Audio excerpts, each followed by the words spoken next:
You're tuned into Koori Radio 93.7 FM, coming at you live and deadly.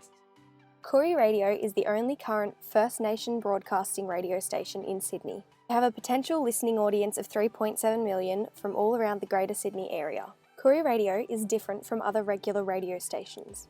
It employs, advocates and represents the Indigenous population of Australia. But what voice are the creatives at Koori Radio giving the Indigenous community? I have conducted some short interviews to try and find out the answer to this question. Would there be an Indigenous voice without Koori Radio? No, because Koori Radio was put in place for that sole purpose. Yeah. So, having a 24-hour radio station that's owned and operated and run by Aboriginal people, first and foremost, you take that away, and straight away, that takes a big chunk of, I guess, stories. I mean, because it's not just people we interview, it's ourselves as well, and we're communicating not just via radio, but social media, through our networks in the community and all of that.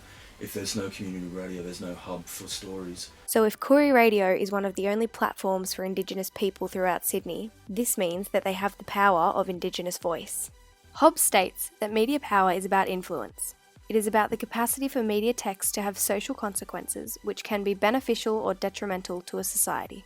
So how much content on Koori Radio is Indigenous related? I'd say about 80% to 90% of the topics that I discuss are related to Aboriginal and Torres Strait Islander communities.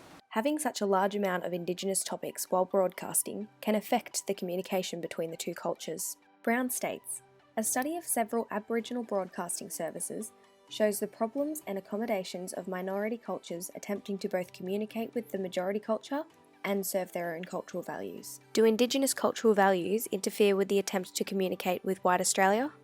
Not so much, but maybe only in the way that we talk. There's a lot of cultural argy-bargy and back and forth, and, I guess over the whole program grid over a week, it pretty much equals out, yeah. I guess each community has a different way of communicating. I do believe there is a bit of a barrier between communicating with white Australia and white Australia, just because they sometimes don't understand where Aboriginal and Torres Strait Islander values are coming from, and it's just that misunderstanding that can often interfere with our trying to communicate with them. Is the station involved with local Indigenous events? We get involved in events in the sense that school groups come in.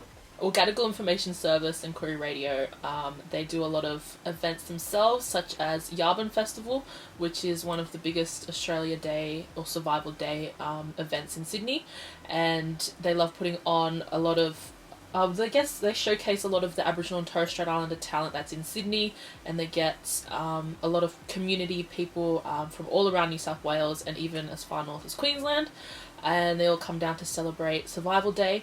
But there's also a lot of other initiatives that they do, like Young, Black and Deadly, which gets a lot of the younger people who want to explore their talents in music, gets them opportunities to record their music in the studios and get them heard live on air. Phillips states, news outlets differentiate themselves and attempt to shape the way the initial news item is received by the audience. With this, I believe Koori Radio is attempting to shape the way Indigenous culture is received by the Sydney community. How are you trying to portray Indigenous people and the Indigenous community through Koori Radio?